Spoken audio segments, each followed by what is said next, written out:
Trend Alert com Tessa Peters. Power tools e gente mulher. Esta é uma maneira mixed match, não? Well, eu nota. Nós sendo mulher também, por mostrar super bom com power tools de nós, man. É mais, nós gostamos de usar também. Hogar. Koiman Megastore, situado na Avenida Iwativos, Pinti, está buscando su Makita Girl para representar a marca Diherment Makita. Miss Makita está celebrando año de aniversário e pensamos que vai ser evento grandioso. Nós estamos buscando muita mulher local, representante local para representar nos brand Makita. Essa aqui está encerrada com pessoa que também representa-nos, é muito local.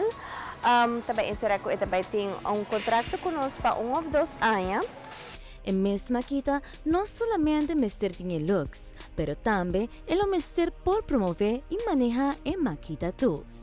Também mestre está presente no evento de Koiman para demonstrar certo herramienta durante um simple workshop e handout regalitos. Para cada aparência, ele recebe tremendo fee de 350 florim. O requisito para participar no certamen aqui está, vamos estar entre 18 para 25 anos, uma pessoa hope espontâneo, não tem medo para papel delante de gente, alegre e ainda que durf e que está willing para representar o brand Makita. E Kiko tem fabuloso prêmio na certamen aqui com Abo por Gana. Taradam! Você tem chance de ganhar 1000 florim e não somente saque, você vai vestir pack para representar o brand Makita.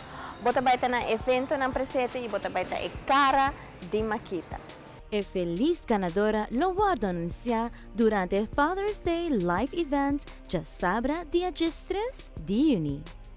Se você vai uma Makita Girl, inscreve na events koimanbv.com.